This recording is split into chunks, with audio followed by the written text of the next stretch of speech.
السلام علیکم جی، میرا نام سلمان جاوید ہے اور پاکستان پہ ویٹ کی چوتھی ایپیسوڈ کے ساتھ میں دوبارہ حاضر ہوں آپ کے سامنے. اور آج جو ہمارے گیسٹ ہیں وہ بڑے خاص گیسٹ ہیں. فارمر ڈیفنس سیکرٹری رہے ہیں، فارمر ڈیفنس منسٹر بھی رہے ہیں انٹرم گورنمنٹ کے اندر. اس کے علاوہ کور کمانڈر بہاولپور بھی رہے ہیں. فوج کے اندر انہوں نے اپنی ساری زندگی گزاری ہے اور بہت اہم عہدوں کے اوپر انہوں نے اپنی ذمہ داری جو ہے وہ نبھائی ہے. بلکہ جب وار آن ٹیرر چل رہا تھا تو یہ کچھ ایسے مواقعوں کے اوپر بھی موجود تھے یا ایسی پوزیشنز کے اوپر بھی موجود تھے جہاں پہ آئی وٹنس ہیں بہت ساری ایسی چیزوں کا جو کہ شاید ابھی تک مورخ نے اس کے اوپر کوئی خامہ فرسائی نہیں کی. تو امید ہے، میں اکثر ان سے بات کرتا ہوں کہ یہ کبھی کوئی کتاب لکھیں گے تو شاید اس کے اندر یہ تمام باتیں والی لکھ دیں گے. سر جنرل جی نعیم السلام مودی علیکم. صاحب، بہت بہت شکریہ سر آپ کا آنے کا اور آپ کا ٹائم دینے کا. Sir straightaway I will come to the G questions. ایک تو یہ کہ انڈیا کے اوپر آج کل ہمارا بڑا کم فوکس ہوتا ہے اور اس پہ ہمارے ڈسکورس کے اندر کوئی زیادہ ڈسکشن نہیں ہو رہی تھی. زیادہ تر ہم بات کر رہے ہوتے ہیں ویسٹ آف پاکستان، افغانستان پہ، ایران پہ، جی سینٹرل ایشیا پہ. But with regards to India کے اندر ایک پنپ رہی ہے، ایک آئیڈیالوجیکل اسٹیٹ پنپ رہی ہے. آپ نے ابھی تھوڑی دیر پہلے ہم ایک جی کانفرنس پہ جی تھے، وہاں پہ بھی یہی بات کی اور اس کا ایک اسپل اوور ایفیکٹ ہے پورے ریجن کے اوپر. بالکل. اور اجیت دووال نے بھی ایک بات اسی طرح کی تھی. تو کوتلیا چانکیہ ان کا ایک بہت بڑا آئیڈیالوگ رہا ہے، اس نے یہ بات کی تھی کہ جی کہ ریجنل آسپیکٹ کے اندر کس طریقے سے لے کے چلنا ہے. How do you see that strategy from Indian perspective کہ اس وقت مودی جو ہے اس کی گورنمنٹ کس طرح اس کو لے کے چل رہی ہے؟ جی بہت شکریہ. پہلی بات آپ نے خیر یہ کلیئر کر دیا کہ کوتلیا اور چناکیہ ایک ہی شخص کے وہ نام ہے اور ان کی تھیوریز چلتی ہیں اور اس کو ہندوستان کا میکیاولی بھی کہتے ہیں جی کیونکہ اس نے جو کچھ بتایا بڑے فلاسفر تھا ان کا اور ان کے پوائنٹ آف ویو سے بڑی اچھی تھیوریز دی ہیں. اور اس کا وہ جو آرتھ شاسترا مین بات ہی وہ کرتا ہے زمین کی انفلوئنس کی، مٹیریلز کی، اور اس میں پھر انٹرنیشنل ریلیشنز اس زمانے کے، حالانکہ میرے خیال 3 صدی BC جی کا وہ معاملہ ہے لیکن اس پر کتابیں لکھی جاتی رہے، آج کل بھی لکھی جاتی ہیں. تو بنیادی طور پہ RSS جو ہے، جو کہ BJP کی بنیاد روٹ جہاں سے اٹھے ہیں، وہ انہی کی تھیوری سے متاثر ہیں ٹھیک ہے اور انہی کی تھیوریز پر عمل کرتے ہیں اور سر عام کرتے ہیں، کوئی یہ نہیں. ٹھیک ہے تو اس میں یہ ساری چیزیں موجود ہیں کہ آپ نے اپنا انفلوئنس بڑھانا ہے، آپ نے اپنے ایریا بڑھانا ہے، آپ نے اپنے وسائل بڑھانے ہیں اور اپنے لوگوں کے انٹرسٹ کی خاطر دوسروں کا انٹرسٹ پامال کرنے میں کوئی حرج نہیں ہے. اور جو آپ کے دشمن کا دوست ہے وہ بھی آپ کا دشمن ہے، اور مطلب اس کی جتنی وہ تھیوریز ہو سکتی ہیں، روتھلیس، ٹھیک ہے کہ اس میں کوئی کسی کے لیے گنجائش نہیں ہے. ٹھیک ہے ویری سیلف سینٹرڈ انٹرسٹ، ٹھیک ہے جو کہ آج کل کے زمانے میں بڑی عجیب بات ہے کیونکہ آج کل تو آپ کو پتہ ہے کہ ہم کہتے ہیں کہ it is a global village, اور ویسے بھی اگر ایک ملک کا افیکٹ ہوتا ہے دوسرا خود بخود افیکٹ ہوتا ہے کیونکہ ایک ورلڈ آرڈر ہے جس میں سب کچھ چل رہا ہے. تو ان تمام چیزوں سے الگ تھلگ ہو کے ہندوستان کی جو موجودہ حکومت ہے اس نے جب یہ دیکھا کہ اکثریت ہندوؤں کی ہے تو انہوں نے یہ کیا کہ جو انتہا پسند ہندو بھی زیادہ اس لیے بھی ہے، غربت بھی ایک وجہ ہے، ایک ناخواندگی بھی وجہ ہے، لیکن ساتھ ہی ساتھ یہ بھی ہے کہ RSS کے ماننے والے اور کوتلیا اور چناکیہ کے ماننے والے لوگ جو ہیں موجود ہیں. تو حالانکہ ہندو ہی میں کچھ لوگ مخالفت کرتے ہیں ان کی اس پالیسی کی، لیکن چونکہ میجورٹی ان کو چاہیے ڈیموکریسی، سو کال ڈیموکریسی، تو انہوں نے یہ طریقہ اپنایا اور ان کا جو فوکس ہے وہ مسلمان ہے. وہ جو بھی وہ بنیاد لیتے ہیں، یہ مسلمان، پہلے ہماری حکومت تھی، مسلمانوں نے ہم سے حکومت لی ہے، ہم نے ان کو واپس لینے، اور یہ لوگ کنورٹ کیے گئے ہیں، زبردستی کنورٹ ہوئے، اپنی اپنی ان کی تھیوریز ہیں. تو اب اس وقت جو ان کا جس کا انہوں نے اعلان کیا ہوا ہے، ایک تو ہوتا ہے نا کوئی ڈھکی چھپی بات ہو، اعلان انہوں نے یہ کیا ہوا کہ ہم اپنا بھارت ماتا یا اکھنڈ بھارت یا بڑا بھارت، مہا بھارت، اس کو ہم دوبارہ واپس لے کر آئیں گے. اسٹیبلش کریں گے. تو اس کے لیے وہ جو کام کر رہے ہیں وہ نظر بھی آ رہے ہیں. ٹھیک ہے جو کچھ وہ پاکستان اپنے مسلمانوں کے ساتھ کر رہے ہیں، مسلمان کے اپنی اقلیتوں کے ساتھ، جو ہندو ہی کے دالت ہیں اور جو کرسچنز ہیں ناردرن، ان کے جو ان کی ہیں منی صوبے، پور وغیرہ کے منی اندر. پور وغیرہ، وہاں پر جو ہو رہا ہے وہ پوری دنیا کے سامنے. لیکن ابھی جو انہوں نے یہ کام شروع کیا ہے ٹیررزم والا، اسٹیٹ اسپانسر ٹیررزم والا، جو کینیڈا میں شروع ہوا ہے، اس کے بعد میرے خیال ایکسپوجر شروع ہوا ہے بڑی مشکل سے، کیونکہ لوگ تو دیکھ رہے تھے کہ بھی ایک بڑا ملک ہے، وہاں پر اپرچونیٹیز ہیں. اب سمجھ آ جائے گی امریکہ کو کہ آپ، امریکہ کا خیال تھا کہ ہم چین کے خلاف استعمال کر لیں گے، میرا نہیں خیال وہ کر سکیں گے، کیونکہ وہ بالکل اپنا فوکسڈ انٹرسٹ دیکھ رہے ہیں. چین کو جب مرضی وہ بھائی بنا لیں گے، جب بھی ان کو لگے گا کہ ابھی آپ نے دیکھا کہ تھوڑی سی مار پڑی چین کے ساتھ تو انہوں نے وہ ایریا بھی دے دیا اور اپنے آپ کو سیٹل کر لیا.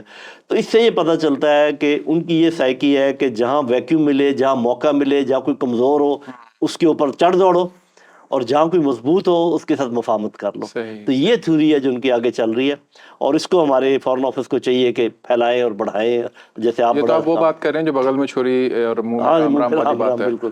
اچھا سر، اسی تناظر میں اگر ہم انڈیا کا اسٹریٹجک منوور دیکھیں ریجن کے اندر، ہم گلوبل کی بات نہیں کرتے اس وقت، امریکہ دارہ جیسے آپ نے کہا کہ چائنا کے مقابلے میں اس کو کھڑا کرے، لیکن Iran, Afghanistan, central Asian republic یہ پاکستان کے ویسٹ میں موجود ہیں اور ہم سے قریب بھی ہیں نظریاتی طور پہ بھی، جغرافیائی طور پہ بھی، ریلیجس طور پہ بھی، ٹریڈیشنل بھی، کلچرل بھی، لیکن انڈیا کا انگریس وہاں زیادہ ہے.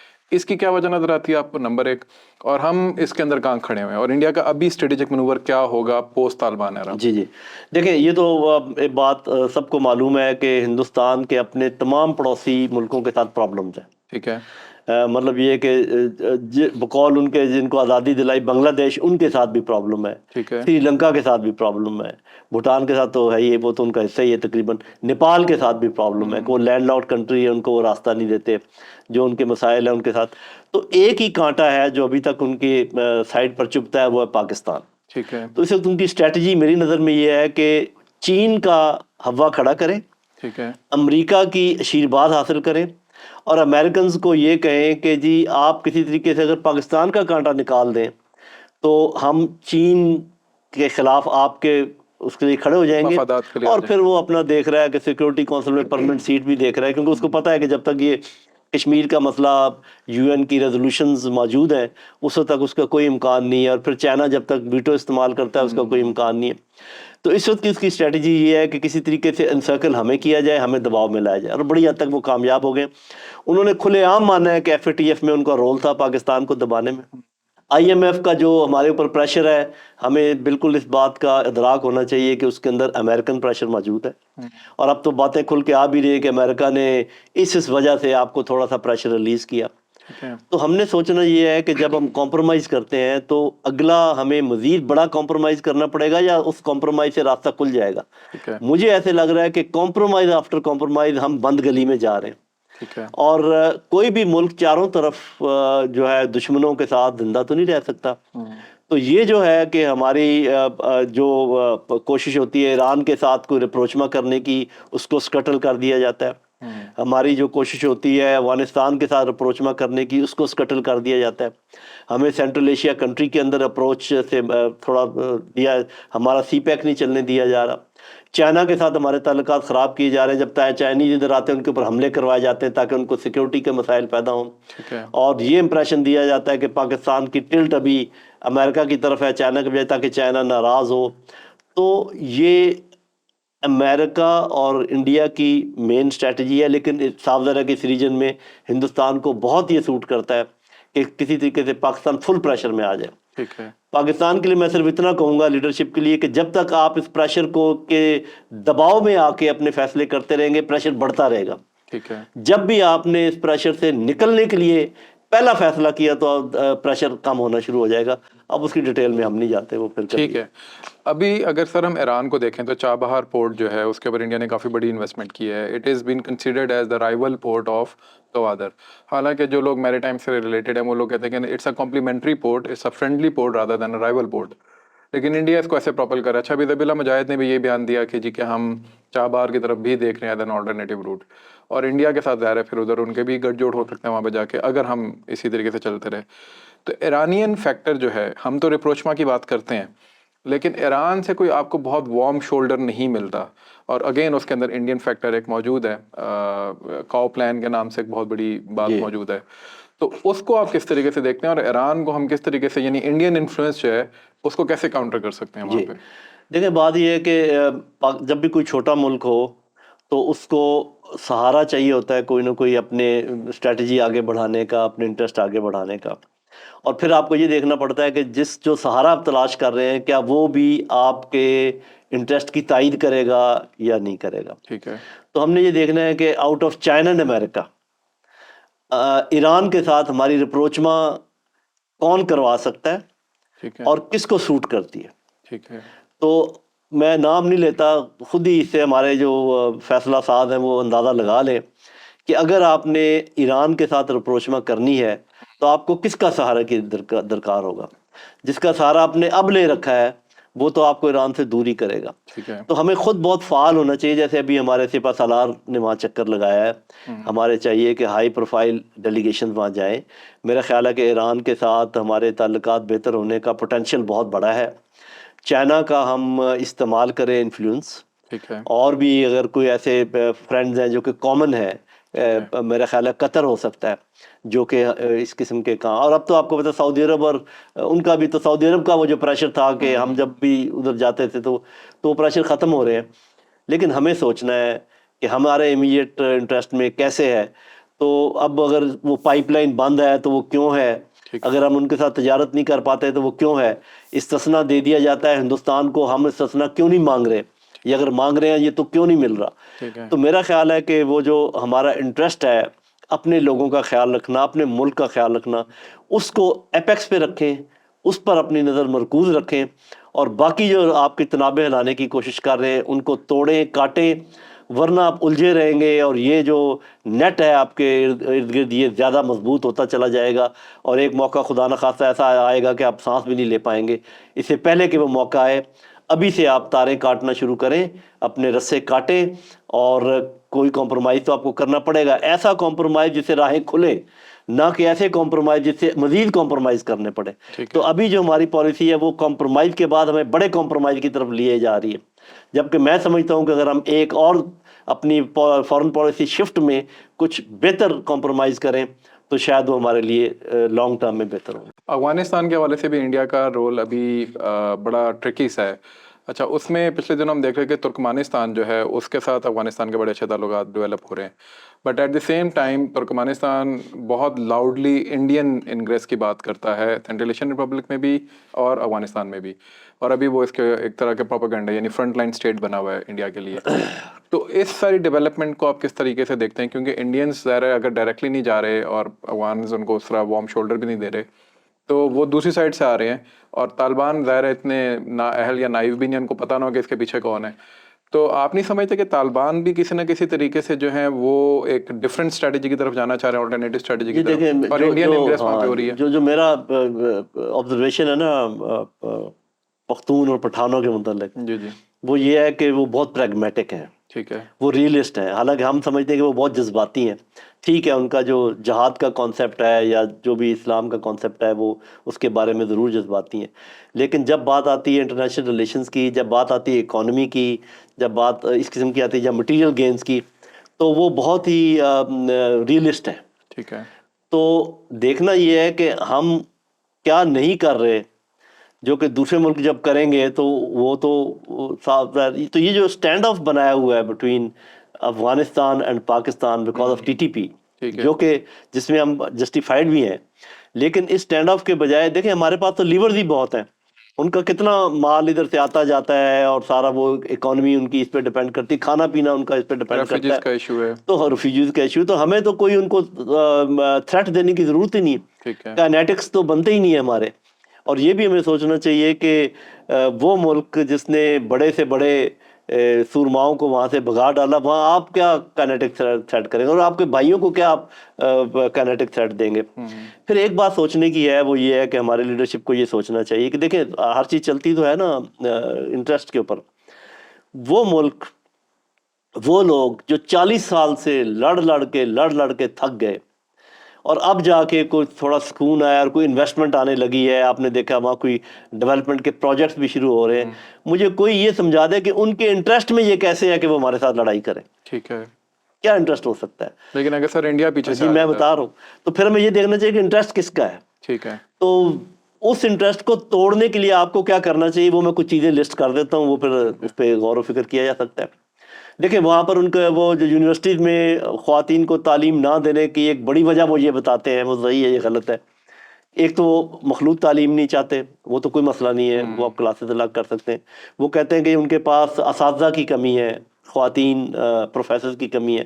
پاکستان نے آج تک آفر کیا ہے کہ ہمارے پاس سائنس کی خواتین پروفیسرز بھی ہیں, آرٹس کی بھی ہیں, اور وہ ہم ان کو بھیج دیتے ہیں, ان کے ساتھ ہسبینڈ چلے جائیں گے, وہ اپنا کوئی کام کر لیں گے, وہ کر لیں گے.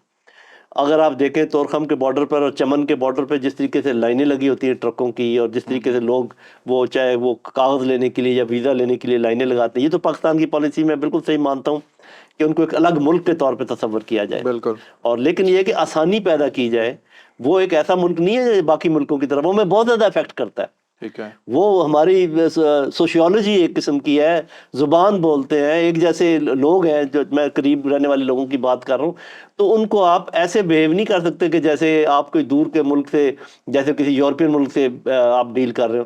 آپ ایک ایسے ملک سے ڈیل کر رہے ہیں جو آپ کی صبح شام افیکٹ کرتا ہے, ٹھیک ہے. آپ کی اکانومی کو افیکٹ کرتا ہے, آپ کی پالیٹی کو افیکٹ کرتا ہے, آپ کے ڈیفنس کو افیکٹ کرتا ہے. ٹھیک ہے. تو ہمیں تو آؤٹ آف دی وے جا کے مارکیٹس بنانی چاہیے, بارڈر مارکیٹس بنانی چاہیے, اور بارٹر ٹریڈ آسانی پیدا کرنی چاہیے. ان کے جو بچے عورتیں آتی ہیں ان کے لیے آسانی پیدا کریں, ویزے کی آسانی پیدا کریں, ٹرکوں کے آنے جانے کی آسانی پیدا کریں, آف کورس جو پراپر چیکنگ ہے جو وہ کریں.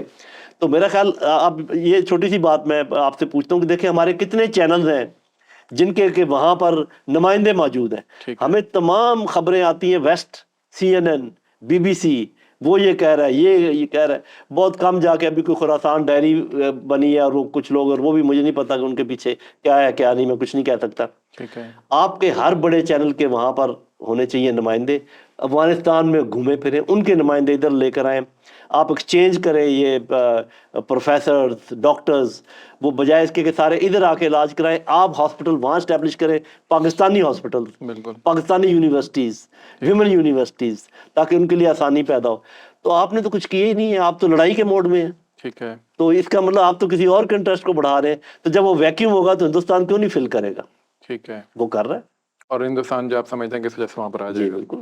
اچھا سر, کارز جو ہیں ان کی طرف ہماری اسٹریٹجی جو ہے وہ بڑی میگر سی ہے, بڑی ہومیوپیتھک سی میں کہوں گا کہ ہے, لیکن انڈیا بڑا ایگریسولی وہاں پر موجود ہے. تاجکستان کے اندر اس کی بیس ہے, ترکمانستان کا جیسے میں نے کہا کہ ان کا ایشو ہے, باقی بھی ممالک کے اندر اس کے کہیں نہ کہیں فٹ پرنٹس موجود ہیں. تو اس کو کس طرح, اور ایک تو یہ کہ یورپین منڈی کو تو وہ نہیں یہاں سے ایکسیس کرے گا, تو کیوں وہ کارز کو اپنے ایمبیڈ کے اندر لے کر آنا چاہتا ہے, اس کی کیا یہ وجہ؟ بیسیکلی دیکھیں, یہ بھی پاکستان اسپیسیفک بھی ہے یہ بات, اور چائنا اسپیسیفک بھی ہے. اوکے. آپ کو پتہ ہے کہ کارز میں چائنا اور رشیا کا خاص کر بہت انفلوئنس ہے, ٹھیک ہے. اور رشیا اور چائنا آج کل کافی قریب ہیں. اور چائنا کے خلاف یہ سو کالڈ انہوں نے یہ کھڑا کیا ہوا ہے معاملہ. پاکستان جیسے میں نے پہلے ہی کہا کہ ان کے بغل میں ایک کانٹے کی حیثیت رکھتا ہے. تو ان کے یہ تمام اقدامات, جیسے افغانستان کے اندر انگریس پیدا کرنا, وہاں پر اینٹی پاکستان سینٹیمنٹس کو ہوا دینا, اور ہندوستان کو, افغانستان کو ایک بلاک بنا دینا, اسٹمبلنگ بلاک, کہ یہ جو سی پیک کا روٹ ہے یہ اوپر کو نہ جا سکے, یہ چائنا کو بھی ہٹ کرے گا, پاکستان کو بھی ہٹ کرے گا. ٹھیک ہے. کیونکہ پاکستان اور چائنا دونوں کے انٹرسٹ میں ہے کہ یہ ادھر کارز کی طرف جائیں, اور کارز میں کچھ ممالک ایسے ہیں جن کے ہمارے ساتھ اچھے تعلقات ہیں, لیکن وہ کہیں پر روس کا انفلوئنس ہے. ہم نے روس کو تھوڑا سا ناراض کیا, حالانکہ ہم نیوٹرل بھی رہ سکتے تھے, واٹ ایور اٹ از. تو میرا خیال ہے کہ یہ فارن پالیسی کی ریلیٹڈ چیز ہے. ہم نے ایک میرے خیال میں اسکیوڈ فارن پالیسی اختیار کی ہوئی ہے, ٹھیک ہے. جو کہ ہمارے ریجنل انٹرسٹ اور ہمارے even long term economic interest کے بھی خلاف. ہم اس میں کوئی شک نہیں کہ اس وقت ہماری اکانومی بڑی جڑی ہوئی ہے ویسٹ کے ساتھ, اور IMF اور FATF اور ہماری ایکسپورٹس اینڈ آل دیٹ. لیکن جب تک آپ اس کو شفٹ نہیں لے کر آئیں گے, یہ بھی نہیں کہہ رہا کہ ان سے تعلقات خراب کرنے کی ضرورت نہیں ہے. ہماری اگر اچھی چیزیں ہوں گی, کمپٹیٹیو ہوں گی, ان کو آج بھی کل بھی ضرورت پڑے گی. اگر ہماری کاٹن کی چیزیں اچھی ہیں, اگر لیدر کی چیزیں اچھی ہیں, اسپورٹس گڈ اچھے ہیں, تو چاہے آپ کے تعلقات پولیٹیکلی کچھ بھی ہوں, still they will buy it. ٹھیک ہے. تو ہم یہ جو کوٹوں سے گھبرا جاتے ہیں کہ جی وہ کوٹا ختم کر دے گا, IMF سے گھبرا جاتے ہیں, اور جو ہمارے لانگ ٹرم چیزیں ہیں, پوری دنیا شفٹ کر رہی ہے فرام ویسٹ ٹو ایسٹ, اور ہم وہاں بالکل قریب بیٹھے ہوئے ہم یہ شفٹ سمجھ نہیں رہے اور وہ کر نہیں رہے. جب تک ہم یہ اس بات کو سمجھیں گے نہیں, نہ آپ کے سینٹرل ایشیا سے تعلقات ٹھیک ہوں گے, نہ افغانستان سے تعلقات ٹھیک ہوں گے, نہ ایران سے ٹھیک ہوں گے.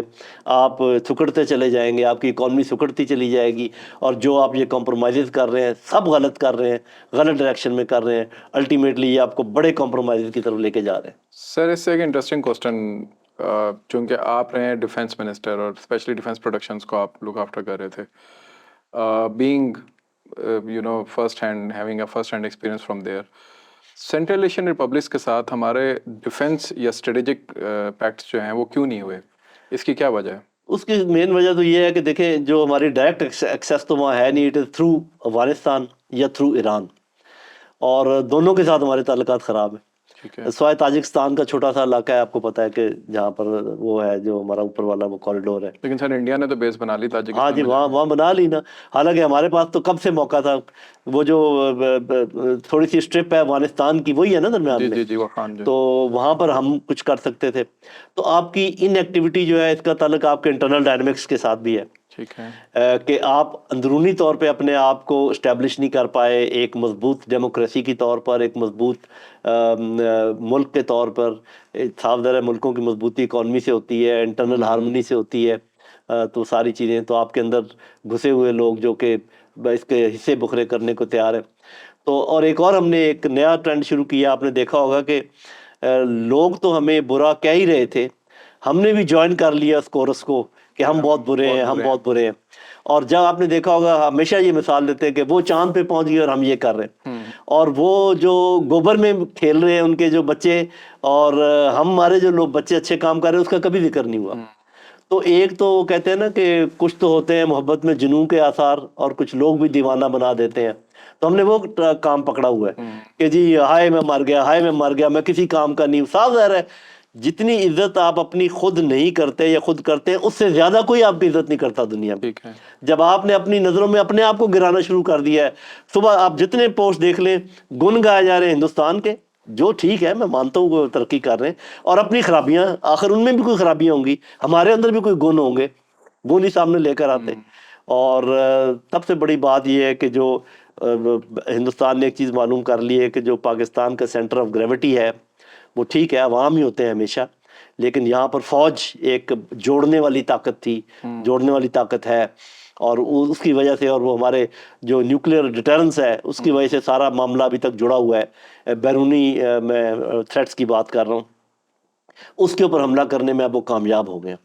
ایک بہت بڑی تعداد نوجوانوں کی جو ہے انہوں نے فوج کے خلاف کر دی ہے، اور فوج کے متعلق طرح طرح کے سوالات اٹھانے شروع کر دیے ہیں. اس سے ہم وہ چھت جس نے ہمیں پروٹیکشن دی ہوئی ہے اس میں ہم نے سوراخ کرنے شروع کر خود ہی. ٹھیک ہے. تو جب آپ اس چھت میں سوراخ کریں گے تو پھر وہ ٹپکے گی اور پھر پرابلم ہوگا. فوج کے لیے بھی میرا پیغام ہے کہ وہ یہ دیکھیں کہ کچھ لوگوں میں جو یہ پایا جاتا ہے غصہ، غم و غصہ، کیا اس کو کم کرنے کے کوئی اقدامات فوج کر سکتی ہے؟ میرے خیال میں بہت کر سکتی ہے. تو یہ دونوں طرف کو یہ بات سمجھنے کی ضرورت ہے کہ اگر فوج اور عوام جڑ کے رہیں گے انشاءاللہ ہمارا کوئی بال بیکا نہیں کر پائے گا. لیکن اگر ان میں یہ خلیج بڑھا دی گئی یا جو جیسے پیدا کرنے کی کوشش کی جا رہی ہے، اگر اس میں کامیابی ہوگی تو پاکستان کو بہت بڑا نقصان اٹھانا پڑے گا. ٹھیک ہے. اچھا سر، میرا آخری ایک دو سوال آپ سے ہوں گے. ایک تو یہ کہ ہندوستان کے اگین جیسے ہم نے کہا کہ آئیڈیالوجیکل اس کی ایک اورینٹیشن ہو چکی ہے اس وقت. اجیت دووال نے پچھلے دنوں ایک جگہ پہ بیٹھ کے یہ کہا تھا کہ آشرم کے اندر، اور اس کے آس پاس سارے وہ بیٹھے ہوئے تھے پنڈت، اس نے کہا تھا کہ ہم اپنی جنگ جو ہے فورن سوائل کے اوپر لے کے جائیں گے. اور کینیڈا کے اندر ہم نے اس کا منظر دیکھ بھی لیا. لیکن یہ جنگ تو بہت عرصے سے پاکستان کے اندر وہ چل بھی رہی تھی، ہم ڈوزیئرز بھی دے رہے تھے، ہم چیخو پکار بھی کر رہے تھے، but no one was listening. اب کینیڈا کے اندر ایک شخص مارا جاتا ہے یا دو شخص مارے جاتے ہیں اور پوری دنیا کے اندر ابال آ جاتا ہے. تو یہ ڈسپیرٹی کیوں ہے؟ پاکستان کی چیخو پکار کو نہیں سنتا، اور وہاں کی چیخو پکار، وہاں پہ ایک وزیر اعظم کھڑا ہوتا ہے، بات کرتا ہے اور سارے شروع ہو جاتے ہیں. جی پہلے تو یہ اس بات کو کل کر لینا، تو انٹرنیشنل ریلیشنز کا اصول ہے بیسیکلی، آپ بھی جانتے ہیں ہم بھی جانتے ہیں کہ لوگوں کے انٹرسٹ ہوتے ہیں، اور آج کل اکنامک انٹرسٹ ہے، پولیٹیکل انٹرسٹ ہے، جتنے بھی ہیں.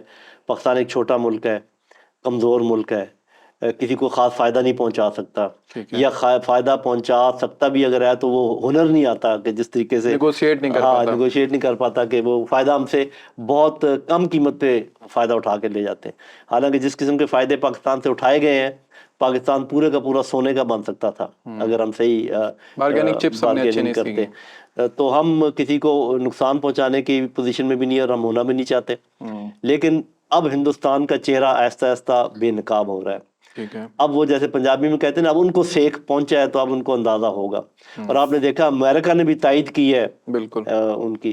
امریکہ کو میرا خیال ہے کہ اس چیز کا بھی ادراک ہو گیا جس کا میں پہلے ذکر کر رہا تھا کہ ہندوستان چین کا نام لے کے پاکستان کو تو ختم کرنے کی کوشش کرے گا لیکن چین کے ساتھ کبھی پنگا نہیں لے گا.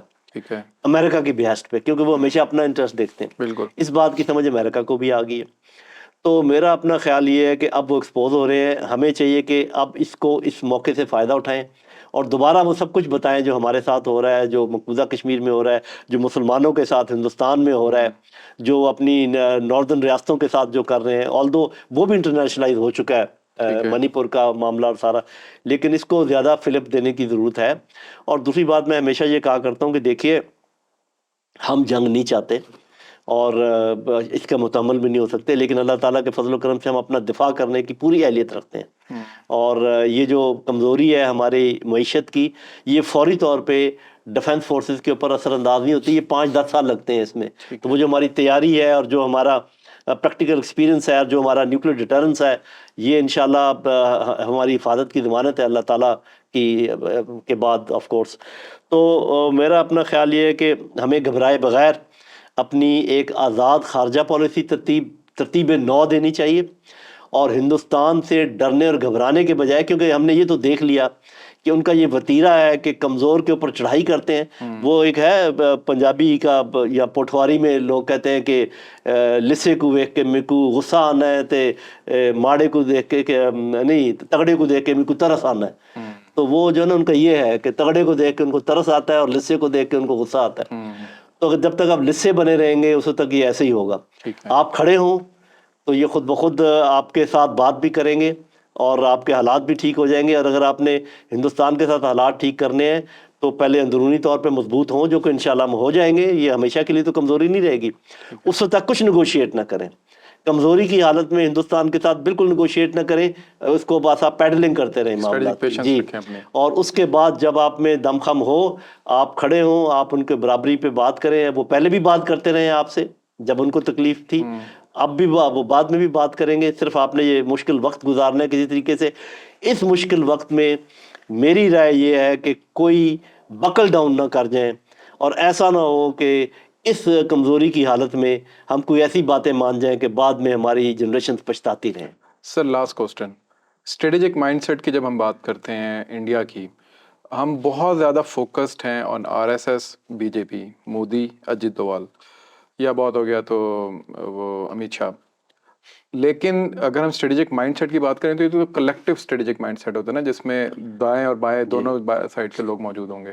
مطلب بائیں سائڈ کے جو لوگ ہیں وہ بھی موجود ہیں، یعنی کانگریس. اور کانگریس کے دنوں میں ہی 48 ہوا، کانگریس کے دنوں میں 65 ہوا، 71 ہوا، سیاچن ہوا، کرگل ہوا. تو آپ یہ سمجھتے ہیں کہ جو اسٹریٹجک مائنڈ سیٹ ہے انڈیا کا وہ سملر ہے، وہ سملر پیٹرن پہ، وہ انسٹیٹیوشنل ہے، وہ مطلب جماعتوں میں نہیں بٹا ہوا؟ جی، اس میں کوئی شک نہیں ہے. اس میں ایک تو وہ جو 2-3 اصول ہیں نا، اور وہ آپ نے شروع میں جیسے کہا چناکیہ کے دیے ہوئے بھی ہیں، مکیاویلی کے بھی ہیں، اور آج کل انٹرنیشنل پالیٹکس کے مسلمہ اصول بھی ہیں. یہ دنیا جو ہے یہ کوئی لیول پلینگ فیلڈ نہیں ہے، یہ کوئی اخلاقیات پہ نہیں چلتی. وہ جو ڈپلیسٹی کی اور بات کرتے ہیں ڈبل اس کی، وہ سبھی ملک کرتے ہیں. کون سا ملک ہے جو نہیں کرتا ہے؟ تو یہ ہمیں ذہن میں رکھنا چاہیے کہ وہ بھی ایک بڑا ملک ہونے کے ناطے، ایک تو ان کی فلاسفیز کی جو روٹس ہیں وہ بہت انتہا پسندی پر ہیں، اور آپ درست کہہ رہے ہیں کہ ان کا جو اوور آل مائنڈ سیٹ ہے، انڈین مائنڈ سیٹ یا بھارتی مائنڈ سیٹ، وہ ایک جیسا ہی ہے. اور وہ چونکہ میجورٹی کا فلو ہے اس میں، اس لیے زیادہ خطرناک وہ اس لیے ہو رہا ہے کہ ایک ایکسٹریمسٹ جماعت اس وقت برسر اقتدار ہے، جو بہت عرصے سے ایک یہ ان کا یہ بیانیہ تھا، نیریٹو، اب ان کو موقع ملا ہے. تو اب جو نیکسٹ الیکشن ہو رہے ہیں اس میں میرا خیال ہے مودی نے 2 ہی باتیں کرنی ہیں. اس نے ایک بات تو یہ کہنی ہے، اس نے وہ لے گا کریڈٹ کہ جو کچھ پاکستان کے ساتھ ہوا ہے وہ میں نے کیا ہے، اس پر ووٹ اس کو ملیں گے. اور دوسرا وہ یہ کہے گا کہ ابھی میرے آدھا کام ہوا ہے، آدھا کام میں اور کروں گا، تو وہ اس پر اس کو ووٹ ملیں گے. ٹھیک ہے. یہ پاکستان کو پتہ ہونا چاہیے، اور اس میں خطرات بھی ہیں، لیکن یہ ہمیں پتہ ہونا چاہیے کہ آج کل کی جنگوں کی نوعیت کیسی ہے. اس میں کوئی شک نہیں. کچھ لوگ کہتے ہیں کہ شاید کائنیٹک جنگوں کا دور ختم ہو گیا. اگر ایسا ہوتا تو امریکہ کو افغانستان میں آنے کی ضرورت نہیں تھی، ان کو عراق میں جانے کی ضرورت نہیں تھی، یوکرین میں جو کچھ ہو رہا ہے یہ کرنے کی ضرورت نہیں تھی. تو فائنل آربیٹر آج بھی فزیکل فورس ہے. آپ نے اپوزنگ مائنڈ سیٹ کو ڈیفیٹ کرنا ہوتا ہے، پہلے آپ کوشش کرتے ہیں سائیکلوجیکل، اکنامک اور وہ، لیکن ہمارے خدا نہ خواستہ مجھے یہ نظر آ رہا ہے کہ ہم کہیں اکنامک اور سائیکلوجیکل وارفیئر ہی میں دم نہ توڑ جائیں. ٹھیک ہے. ہمیں پتہ ہونا چاہیے کہ ہمیں یہ ایک خاص قسم کا مائنڈ Phase سیٹ ہے. ہے، ہمارے پر حملہ ہے، اور بہت ساری چیزیں فیک ہیں جو کہ حقیقت میں نہیں ہے.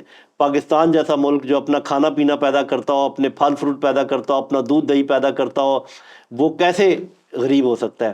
غریب کیا گیا ہمیں، لیکن اس کے لیے ہم خود بھی ذمہ دار ہیں. تو ہمیں یہ وقت گزارنا ہے، لیکن کسی بھی طریقے سے ہمت نہیں ہارنی ہے، ہینڈز اپ نہیں کرنا ہے، اور ہم نے سکم نہیں ہونا ہے ٹو دس آن سلاٹ جو کہ اکنامک اور پولیٹیکل اور سائیکولوجیکل آن سلاٹ ہے. لیکن یہ بھی یاد رکھیں کہ جب آپ نہیں مانیں گے اس طریقے سے تو عین ممکن ہے وہ فزیکل کی بھی کوشش کریں. اس صورت میں مجھے بڑی امید ہے کہ ہماری قوم یکجا بھی ہو جائے گی اور سی سپلائی دیوار بھی بن جائے گی، اور ہماری فورسز اپنے کارنامے بھی دکھائیں گے انشاءاللہ، اور ان کو وہ سبق سکھائیں گے جو ان کی نانی یاد کرے گی. ٹھیک ہے سر، تھینک یو سو مچ آپ کا دوبارہ سے ٹائم دینے کا. You will always been kind. آج کے لیے آپ نے سنا سر کی ساری بات، اور انڈیا کا جو اسٹریٹجک مائنڈ سیٹ ہے اس کے اوپر ہم مسلسل گفتگو کرتے رہیں گے. سر سے ہم نے اس لیے اسٹارٹ کیا کیونکہ اسکالر بھی ہیں، لکھتے بھی رہتے ہیں، بہت سارے کالم بھی ان کے چھپتے رہتے ہیں، اور چونکہ بہت قریب سے انہوں نے دیکھا ہے، میں نے جیسے پہلے بھی کہا کہ بہت ساری پوزیشنز پہ سرو کر چکے ہیں، تو دشمن کو بہت قریب سے انہوں نے دیکھا ہے اور اس کو جانچا ہے. تو اس حوالے سے ان کی گفتگو جو ہے وہ کافی معنی اور کافی ویٹ رکھتی ہے. آج کے لیے اتنا ہی. انشاءاللہ ملتے ہیں بہت جلد ایک نئی ایپیسوڈ کے ساتھ. بہت بہت شکریہ. اللہ حافظ.